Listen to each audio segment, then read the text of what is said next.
23번째 강의 시간으로서 마태복음 6장 1절부터 18절 말씀 중심으로 구제, 기도, 금식에 대한 하나님의 말씀을 함께 상고하고 은혜를 받고자 합니다.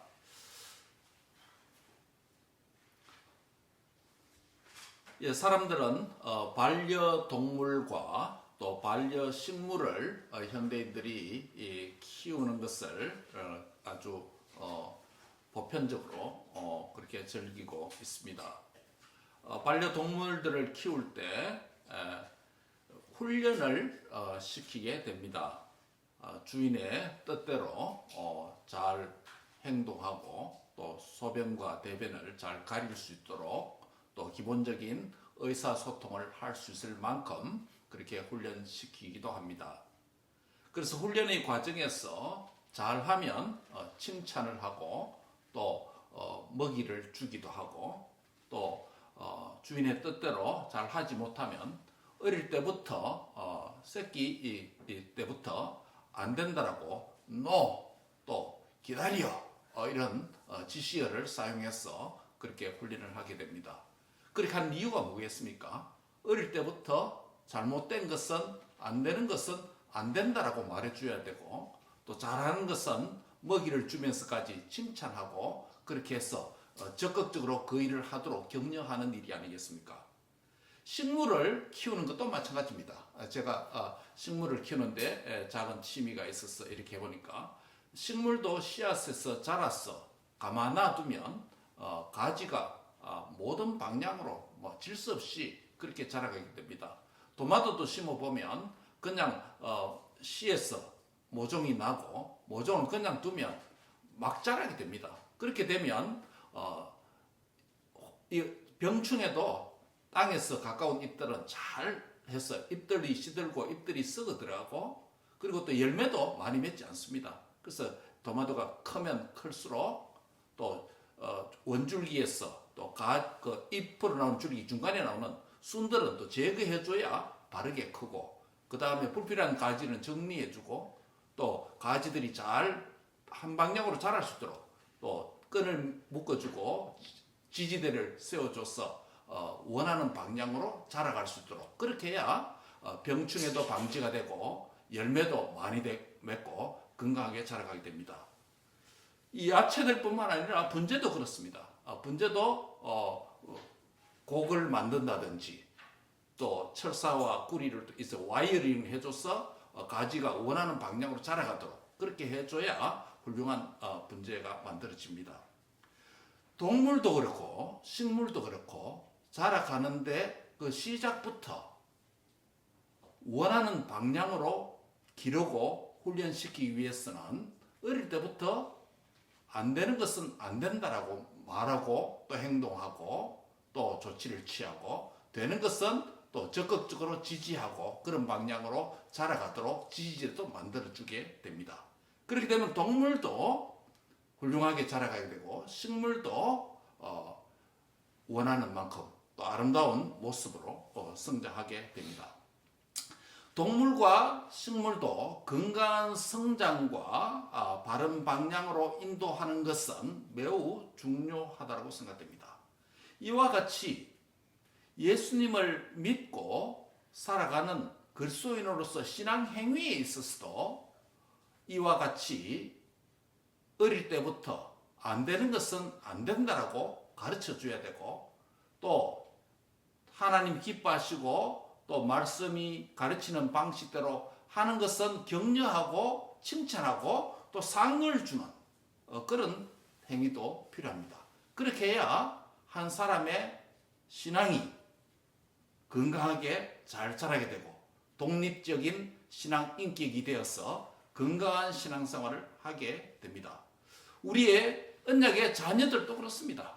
자녀들이 신앙생활을 말씀대로 잘 하지 않으면 언약의 부모와 언약의 교사들이 바르게 지도하고 안 되는 것은 안 된다, 되는 것은 된다라고 격려하면서 그래서 바른 신앙생활을 할 수 있도록 해줘야 되는 것이 언약의 부모의 역할이고 언약의 교사의 역할이라고 말할 수 있습니다.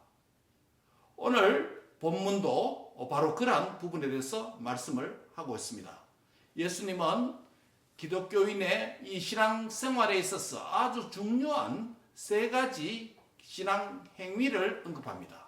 하나는 구제고, 또 하나는 기도이고, 또 하나는 금식입니다. 구제는 이웃과의 관계와 관련된 신앙 행위입니다. 기도는 하나님과 사이에서 교제하는 하나님과 관계에 대한 신앙 행위입니다. 금식은 자기 절제와 관련이 있기 때문에 자신과의 관계에 대한 신앙 행위라고 할 수 있습니다. 우리의 신앙의 축은 첫째는 위로 하나님이고, 또 횡적으로는 이웃입니다. 그리고 그 사이에 나 자신이라는 존재가 있습니다. 율법과 선지자의 대강령이 뭐라고 그랬죠? 하나님을 사랑하는 것이고 이웃을 내 몸과 같이 사랑하는 것이라고 말했습니다. 그 사랑의 대상도 그렇습니다. 그렇죠? 하나님을 마음과 뜻과 성품을 다해서 하나님을 사랑하는 것입니다. 사랑의 대상 첫 번째 하나님입니다. 두 번째 사랑의 대상 누굽니까? 이웃입니다. 그런데 그 이웃 사랑을 누구와 같이? 내 몸과 같이, 내 자신과 같이 사랑, 자기 사랑이 포함되어 있습니다. 율법, 구약의 율법과 선지자, 구약 성경을 요약하는 것도 사랑인데, 그 사랑의 대상의 축이 하나님, 이웃, 자기 사랑입니다. 오늘 본문에 등장하는 구제, 기도, 금식도 이 모두 하나님과 관계에 대한, 이웃과 관계에 대한, 자기 자신과 관계에 대한 것입니다.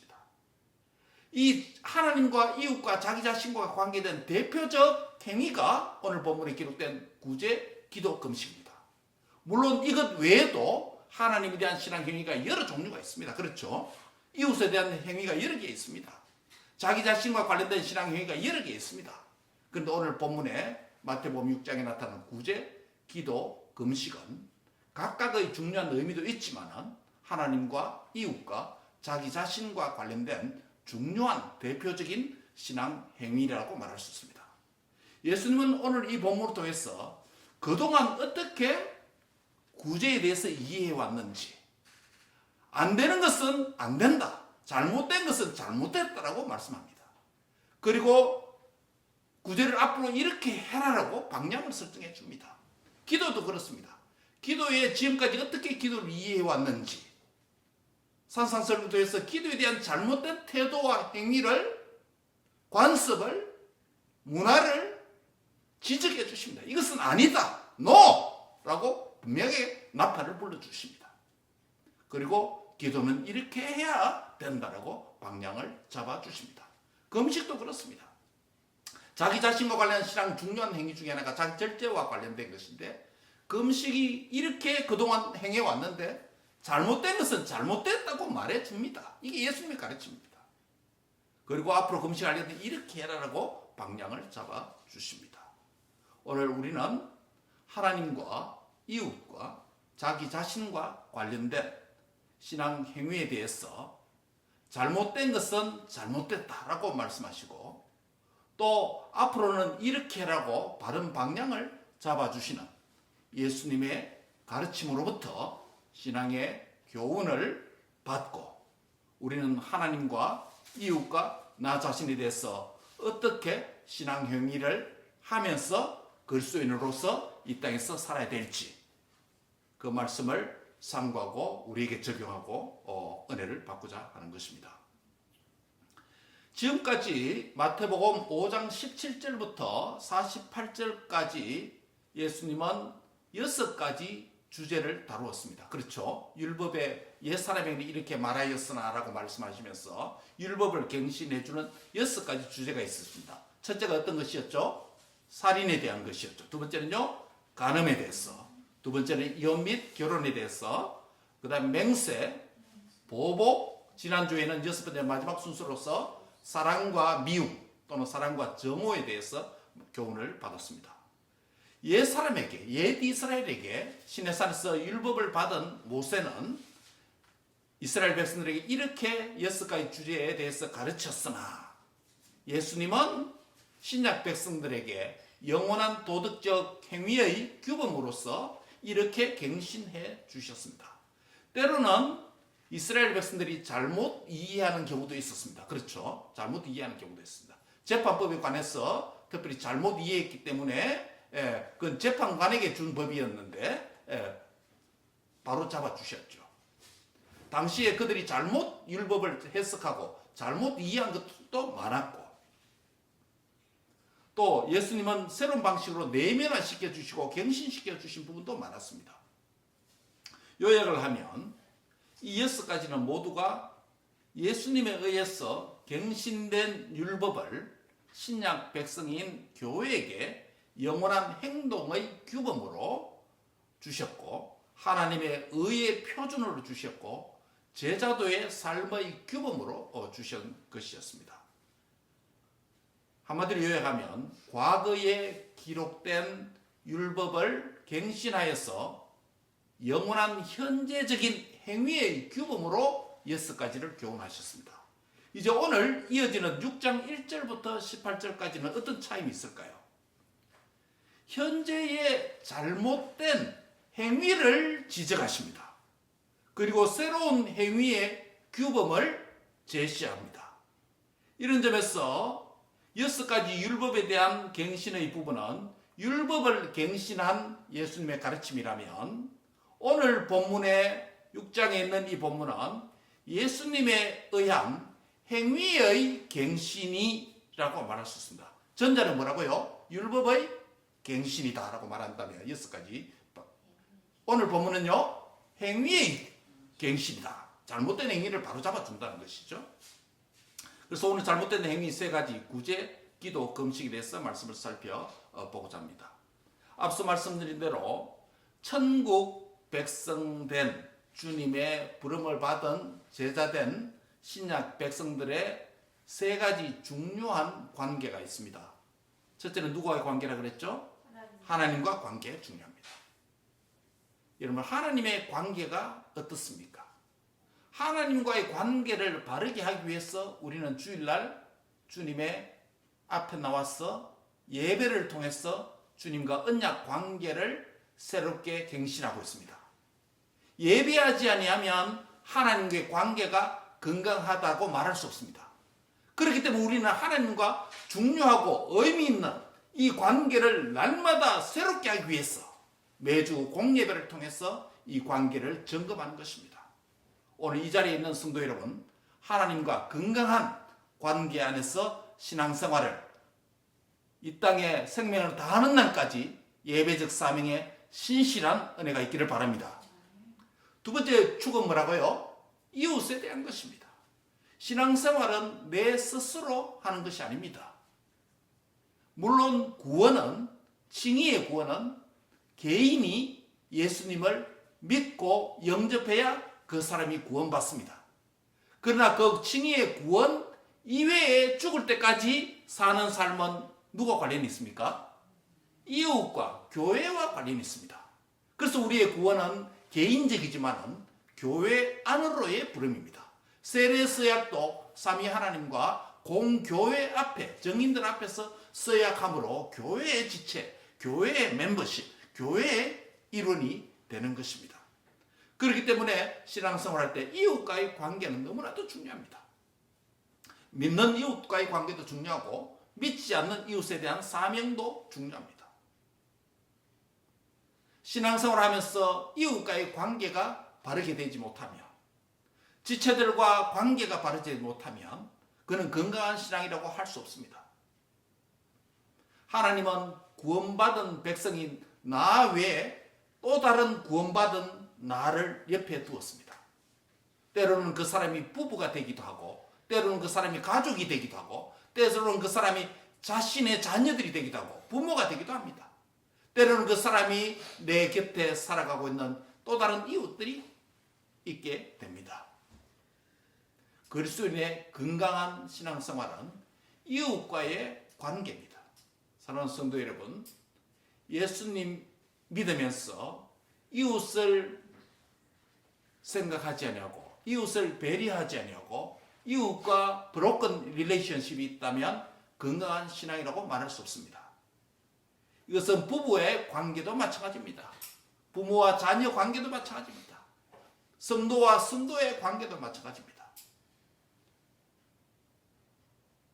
건강한 성경적 신앙은 하나님과 관계가 건강해야 될 뿐만 아니라 이웃과의 관계도 바르게 돼야 되는 줄 믿습니다.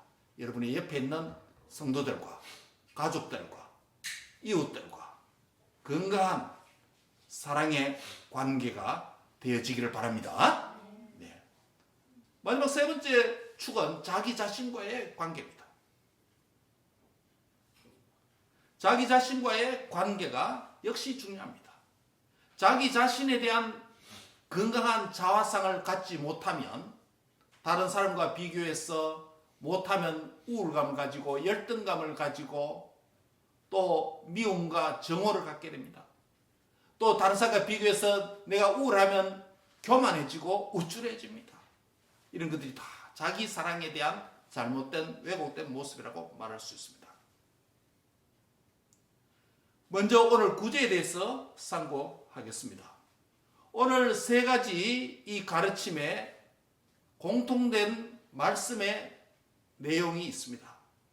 각각의 내용의 신앙 행위에 보면 공통된 말씀이 있는데 첫 번째는 뭡니까? 지금까지 행위를 잘못된 것에 대해서 하지 말라라는 금지의 명령이 있습니다. 두 번째는 어떤 게 있습니까?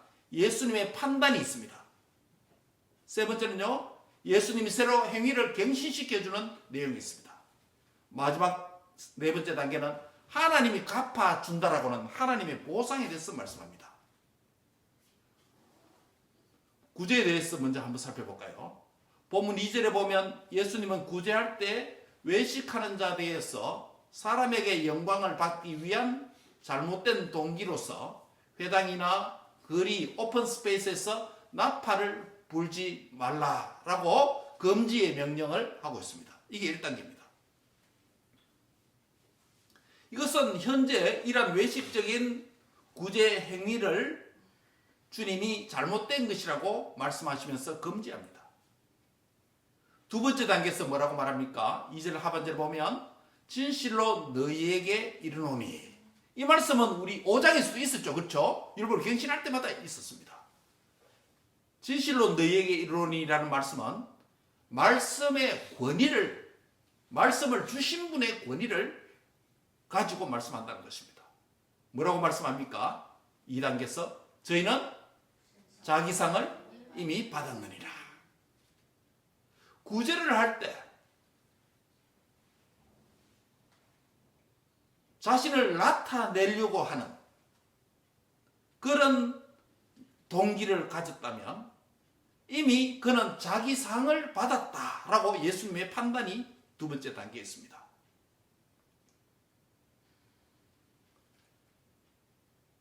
세 번째 단계입니다. 3절입니다. 예수님이 갱신시켜줍니다. 어떻게 하랍니까? 너는 구제할 때 오른손에 하는 것을 왼손이 모르게 하라. 즉 은밀하게, 구제의 원리는 은밀성이다 라고 말씀합니다. 구제에 대한 예수님의 행위 갱신입니다. 마지막 4단계는 4절에 있습니다. 하나님의 보상에 대해서 말하죠. 같이 읽습니다. 내 구제함이 은밀하게 하라. 은밀한 중에 보시는 너의 아버지가 갚으시리라. 기도도 그렇습니다. 구제에 대한 이 4단계 똑같은 가르침이 기도에도 이어지고 있습니다. 확인해 볼까요? 5절에 한번 보세요. 너희가 기도할 때 뭐 하지 말라? 외식하지 말라. 역시 금지 명령입니다. 똑같습니다. 그들은 당시에 어떻게 기도했습니까? 회당과 큰 거리 어귀에서 서서 기도하기를 좋아한다. 그러나 주님은 왜 그것이 잘못됐다고 말합니까? 여러분, 광장에서 기도하더라도 은밀한 기도를 할 수 있고, 골방에서 기도하더라도 외식적인 기도를 얼마든지 할 수 있습니다. 그러나 기도의 장소보다도 그 내면의 동기가 중요한 것이죠. 그러나 당시에 서기관과 바리새인들은 회당과 거리 어귀에서, 광장에서, 사람 보는 데서 내가 기도한다라는 이 표시되기 위해서 하는 그런 상황을 염두에 두고 이 말씀을 합니다. 그러나 오늘 우리에게 적용해 보면 거리에서 기도하더라도 참 하나님과 깊이 기도할 수도 있고, 또 골방에서 기도하더라도 외식하는 기도를 얼마든지 할 수 있습니다. 인간이 그만큼 부패하고 연약하지 않습니까? 그렇죠? 이런 자에게 주님이 뭐라고 말합니까? 그들은 자기 상을 이미 받았다. 사람에게 인정받으려고 하기 때문에 사람의 인정이라고 하는 그 상을 이 땅에서 이미 받았다. 이 땅에서 상을 받았다는 것은 무엇을 암시하고 있습니까? 하늘에서 받을 상이 없다는 것입니다. 물론 신앙생활, 이웃을 섬기고 하나님을 섬기는 일, 예배와 봉사와 구제와 기도와 전도와 이 모든 일을 잘했을 때 이 땅에서도 칭찬받죠. 7 집사를 세울 때 하나님에게 인정받을 뿐만 아니라 사람에게도 칭찬받고, 그래 인정받죠. 사람에게 인정 무조건 부정한 게 아닙니다. 중요한 것 포인트는 외식이 아니라 하나님과 사람 앞에 이 땅에서도 인정을 받는 것입니다.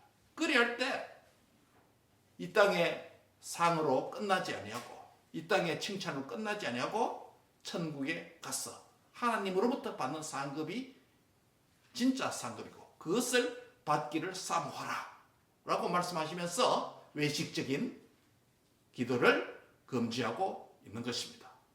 역시 4단계 오늘 기도에 대한 것 보면 은밀한 중에 보시는 내 아버지께서 갚으시리라. 세 번째, 금식에 대한 것도 그렇습니다. 이런 금식이 무엇입니까? 금식은 육신의 여러 필요들 가운데 먹는 음식을 일정한 신앙의 목적을 위해서, 신앙적 동기와 목적을 가지고 의도적으로 음식의 전부를 혹은 일부를 단절하는 행위를 우리가 금식이라고 부릅니다. 이것은 때로 기도와 관련되어서 금식할 수도 있고, 회개와 관련돼서 금식할 수 있고, 극한 슬픔과 비통을 하나님 앞에 표현할 때도 사용될 수 있는 것입니다. 어쨌든 금식은 결국 자기 자신을 절제하는 형태 안에서 표현하는 신앙행위입니다. 물론 금식은 자신과 땅의 것을 극한 방법으로 육체를 학대하는 고행과는 다릅니다. 참된 금식은 현재 상황을 안고 진실된 마음으로 전심으로 하나님을 주목하면서 자신의 육체적인 필요를 전부 또는 일부를 한 끼든지 전 끼든지 일시적으로 어떤 기간 동안에 단절하고 자기를 부인하는 믿음의 행위가 바로 금식이죠. 이런 점에서 그리스도인은 금식을 종종 할 필요가 있습니다. 여기에 금식도 4단계에 걸쳐서 표현합니다. 먼저 어떤 단계입니까? 금지 명령이 있습니다. 16절에 보면 금식할 때 너희는 외식하는 자들과 같이 뭐 하지 말라? 슬픈 기색을 하지 말라. 내가 금식한 표내려고 배고픈 것처럼 인상을 찡그리고 그렇게 하지 말라는 것입니다. 누가 봐도 이 사람은 금식하고 있다라고 표내지 말라는 것입니다. 그런 동기는 금식하는 것을 사람에게 보이려고 얼굴을 흉하게 한다라고 그렇게 주님이 판단하고 있습니다. 2단계는 무엇입니까? 17절에 보시면 내가 진실로 너희에게 이르노니 너희는 무엇을 받았다? 자기 상을 이미 받았다는 것입니다. 어디서 받았다? 이 땅에서 이미 받았다는 것입니다. 3단계는 무엇입니까? 17절 하반절에 너는 금식할 때에 머리에 기름을 바르고 얼굴을 씻고 깨끗하게 해라. 이 사람이 금식하고 있는지 알지도 못하게. 누구를 의식하라는 것입니까? 사람을 의식하지 말고 하나님 알아주면 된다는 것입니다. 마지막 4단계입니다. 18절 같이 읽습니다. 시작. 이는 금식하는 자로 사람에게 보이지 않고 오직 은밀한 중에 계신 내 아버지께 보이려 함이라. 은밀한 중에 보시는 내 아버지께서 갚으시리라. 기도도 그렇고 구제도 그렇고 금식도 그렇고 이게 하나님 앞에 하는 것이고 하나님이 대상이기도 되고 사람이 대상이 되기도 하고 자기 자신과 관련되기도 하지만 포인트는 무엇입니까? 누구에게? 누구를 의식하면서? 예, 하나님을 의식하고 하나님을 대상으로 하나님을 은밀한 중에 하나님이 보고 계시다. 하나님 앞에 인정받는 것을 동기와 목적으로 삼고 신앙 행위를 하라. 그렇지 않으면 그것이 이 땅에서 자기 상을 이미 받은 것이 되었어. 하나님 앞에 영광과 상급과 위로가 안 된다라고 말씀을 하는 것입니다. 말씀을 정리합니다. 오늘 기도, 구제, 금식, 비록 이 세 가지 신앙 행위를 염두에 두고 주님 말씀하시지만은 오늘 글소인으로서 하나님과 이웃과 자기 자신과의 관계 안에서 여러 종류의 신앙 행위들이 많이 있습니다. 많이 있습니다. 이 모든 신앙 행위들이 여러분께서는 어떤 방식으로 어떤 동기와 태도와 자세를 가지고 행하고 있습니까?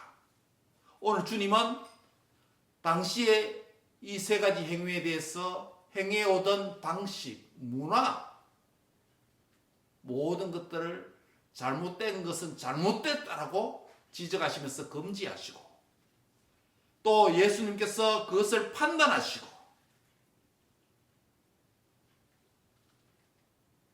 방향을 잡아주시고 그리고 갚아주신다는 결과까지 말씀을 했습니다. 포인트가 무엇입니까? 우리의 신앙 행위는 형식과 표시내는 외식의 포인트가 있지 않고 보이지 아니하시는 그 하나님의 눈을 의식하고 해야 된다는 점을 강조하고 있습니다. 그게 포인트입니다. 그리할 때 이 땅에서 많은 수고와 봉사를 섬긴 것들이 하나님께 인정을 받아서 하나님으로부터 최종 상급을 받게 된다. 그 행위가 무의미한 것이 되지 않다라고 결론을 말씀을 하고 있습니다. 사랑하는 성도 여러분, 하나님의 보상과 하나님의 인정을 의식하면서 이 땅에서 하나님, 이웃, 자기 자신에 대한 신앙 행위를 하는 자가 되시기를 바랍니다. 우리가 예배 자리에 나올 때 사람을 의식하고 나옵니까? 사람의 체면을 생각하고 나옵니까? 하나님 앞에서 예배 드리러 나옵니까? 하나님 앞에서 예배를 드리는 것이라면 우리의 태도와 자세와 내면적 동기와 방법은 어떠해야 되겠습니까? 현재 이대로 하는 것이 맞습니까? 아닌 것은 아니다라고 주님께서 금지하고 있습니다. 그리고 그것에 대한 잘못된 판단도 주님이 하고 계십니다. 우리의 각각의 행위와 태도와 보이지 않는 내면을 주님이 판단하고 있다는 것이에요. 지금 현재적으로. 장차 보상도 주시고 있지만 현재적인 판단을 한다는 것이에요. 하나님 앞에 예배하는 것이 헛되지 아니하고 주님께서 앞으로 갚아주신다 라는 주님을 의식하고 주님의 보상을 기대하는 그런 예배자가 되시기를 바랍니다. 이웃에게 하는 행위에 대해서는 어떻습니까? 이웃과의 관계에 대한 행위는 어떻습니까? 잘못된 것을 주님이 그건 아니다라고 판단하는 것에 대해서 귀를 기울이고 있습니까?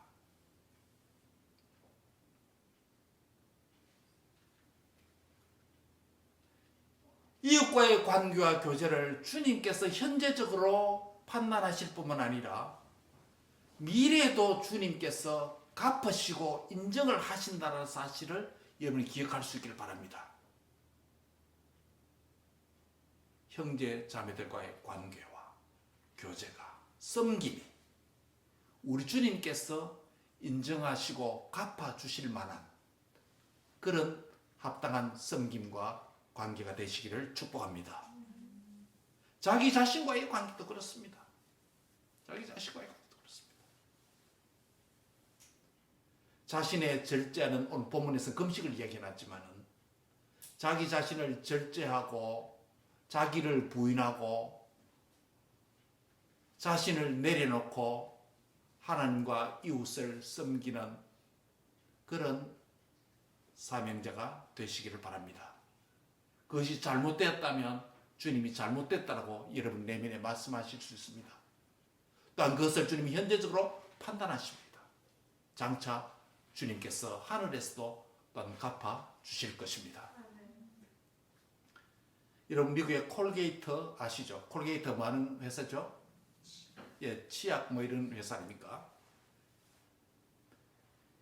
이 콜게이트 회사에서 비누 치약을 만드는 데 있어서 세계적으로 유명한 컴퍼니죠. 이 콜게이트가 컴퍼니가 어떻게 만들어진지 아십니까? 콜게이트란 사람이 있었는데 청소년 17세가 된 그 콜게이트라는 사람이 있었는데 어느 날 뉴욕에 가는 배를 타려고 하는 과정이 있었습니다. 그런 과정에서 콜게이트 17세 된 청소년 콜게이트는 어느 한 노인을 만나서 같이 뉴욕으로 가는 배를 타게 됩니다. 그 노인과 대화를 하게 되었는데 그 노인이 무엇 때문에 뉴욕에 가느냐라고 콜게이트에게 물었습니다. 그래서 콜게이트는 그냥 길을 떠나 갈 곳이 없는 뭐 정처 없는 몽처럼 그렇게 간다라고 대답을 한 것 같습니다. 그래서 그 노인이 콜게이트에게 이런 질문을 합니다. 자네가 전에 무엇을 해보았느냐? 라고 물었습니다. 그 청년은 삼촌 댁에 있을 때 비누를 만들어 본 경험이 있습니다. 라고 대답을 했습니다. 청년은 노인에게 앞으로 제가 비누 공장을 해보면 어떨까요? 라고 물었습니다. 노인은 그 콜게이트에게 이렇게 말합니다. 앞으로 뉴욕이나 전 미국에 비누 잘 만드는 유명 회사가 생길 줄 아는데 혹 자네가 그런 사람이 될지 아느냐? 한번 해봐라! 라고 권면을 했다고 합니다. 그러면서 그 노인은 17세 된 콜게이트에게 이렇게 말합니다. 명심할 것은 비누를 만들 때 진실하고 신용 있는 그런 비누를 만들라. 값을 논하지 말고 품질을 잘 만들어 팔아야 하고 남을 속이지 말고 얼마를 벌든지 간에 하나님 앞에 꼭 11조를 해라 라고 그렇게 권면을 하고 배 창가에 앉아서 콜게이트 17세 그 청년을 위해서 그 할아버지가 기도해 주었다고 합니다. 그 콜게이트 청년은 노인과 헤어져 뉴욕에서 조그만 비누 공장에서 일을 하게 되었고 후에 큰 공장의 경영주가 되어서 세계적인 비누와 치약 제품을 생산했어. 그는 11조뿐만 아니라 12조, 13조, 15조까지 들여서 복음사에게 헌신했다고 합니다. 오늘 저는 이 콜게이트의 인생에 있었던 한 경험 속에서 노인과 만나서 단순한 제품이 아니라 진실되게 신용 있는 제품을 만들라 라고 하는 이 부분이 오늘 본문과 관련이 있어서 이 예화를 언급하고 있습니다. 많은 사람들은 눈에 보이는 일시적인 금전적 유익과 땅의 작은 명예를 얻기 위해서 사람을 속이고 자신도 속이고 하나님도 속이고 그렇게 살아간 사람들이 많습니다.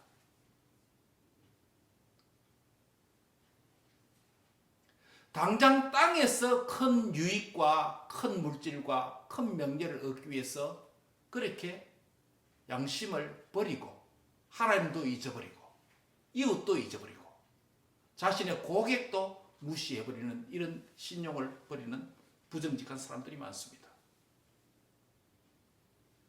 오늘 이 본문은 하나님과 이웃과 자기 자신에 대한 대표적 신앙 행위로서 기도와 구제와 금식에 대해서 말하면서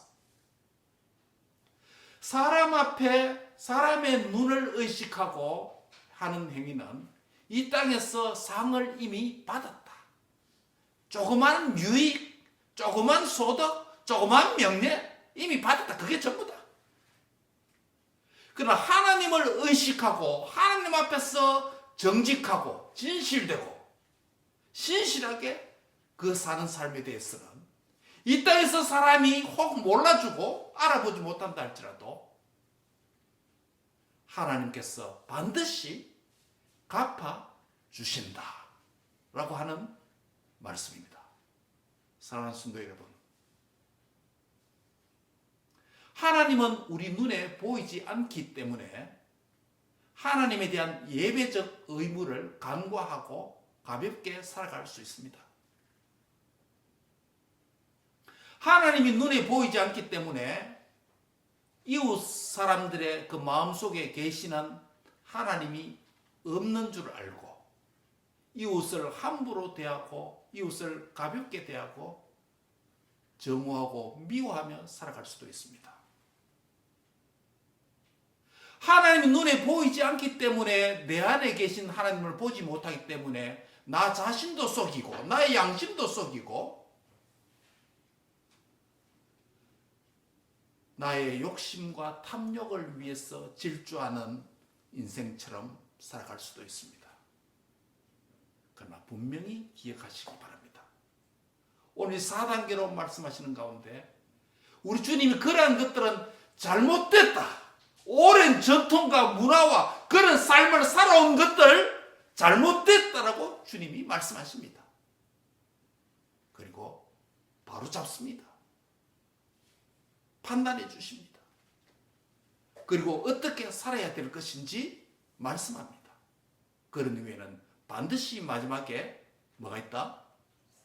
하나님의 갚아주시는 최종적인 궁극적인 영광스러운 상급과 갚아주심이 있다라는 사실을 상기할 수 있기를 바랍니다.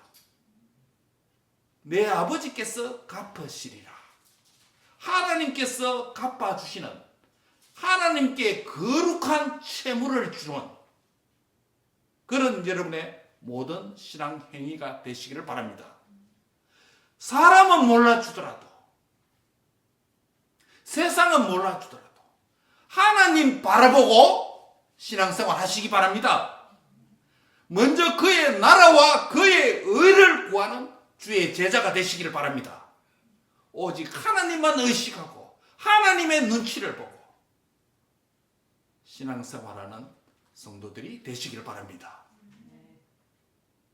우리 자녀들도 성장해서 부모 곁을 떠나갑니다. 부모가 공간적으로 시간적으로 자녀들과 함께 할 수 없습니다. 이제 자녀들은 하나님 앞에 신앙생활하는 이 훈련을 제대로 배웠어. 부모가 없는 곳에 산다 할지라도 부모가 살지 않는 도시에서 가정을 이루고 직장생활을 한다 할지라도 부모가 거기에 공간적으로 함께 육체적으로 함께하지 못한다 할지라도 세월이 지나서 부모가 이 땅에서 떠나간다 할지라도 부모 없이 사는 자녀들의 인생을 산다 할지라도 우리 하나님은 부모님과 함께 하셨고 자녀들과 함께 하시고 미래 후손들과도 함께 하시는 살아계신 영존하신 아버지인 줄 믿습니다. 그러므로 우리의 자녀들은 하나님 앞에서 하나님의 눈치를 보고 하나님을 의식하고 하나님께서 내게 상급을 주시고 갚아주신다라고 하는 하나님께 거룩한 채무를 지는 그런 복된 인생 되시기를 주의 이름으로 축복합니다. 원컨대 우리의 모든 언약의 자손들이 부모의 간섭과 부모의 훈육과 부모의 신앙의 훈련이 없는 곳에서 산다 할지라도 나는 하나님 앞에 산다. 17세 된 그 콜게이트가 노인의 한 노파의 말을 듣고 정직하고 진실되게 제품을 만들라 라고 하는 조언을 받았어. 그 삶의 모토가 되었어. 정직하게, 진실하게, 사람의 눈을 속이려고 하지 말고 하나님 앞에서 살고 하나님 앞에서 인생을 살 때 주님께서 복을 주신 것처럼, 사랑하는 성도 여러분, 부모 성도 여러분, 자녀 성도 여러분, 저와 여러분이 이 땅에서 주께서, 아버지께서, 내 아버지께서 갚아주신다, 이 말씀을 마음속에 잘 박힌 목과 같이 깊이 새겼어. 하나님이 갚아주신다는 이 일념 하나, 이 동기 하나, 이 목적을 두고 이 땅에서 하나님과 이웃과 자기 자신과 관계 안에서 행하는 모든 신앙의 행위들이, 태도들이, 동기들이 진실되고 정직하게 승리하는 복된 주의 제자들 다 되시기를 축원합니다. 기도하겠습니다. 하나님 감사합니다. 우리가 믿음이 약하고 어리석고 어렸을 때 사람의 눈에 보이는 걸 좋아하고 사람에게 인정받는 것을 기뻐하고 그것이 좋아서 사람 앞에 외식하고 행하는 일에 익숙한 죄인들입니다. 주여, 이것은 잘못됐다라고 우리 주님이 말씀하여 주심을 감사합니다. 또한 주님의 판단이 있음을 인하여서 또한 감사합니다. 또한 주님께서 그것을 새로운 방향으로 갱신시켜 주시고 내 아버지께서 갚아주신다는 소망을 주심을 감사합니다. 하나님과 이웃과 자기 자신과 물질과 관계 안에서 하나님 앞에 살아가게 해 주옵소서. 하나님 앞에 인정받는 자가 되게 하여 주시옵소서. 더 이상 사람과 세상의 판단을 기대하지 말게 하시고 우리는 하나님께 인정받는 데 목표를 두고 신앙생활하는 우리 자신들과 우리 자녀들의 다음 세대의 자녀손들이 다 되도록 축복해 주시옵소서. 예수님의 이름으로 기도합니다. 아멘.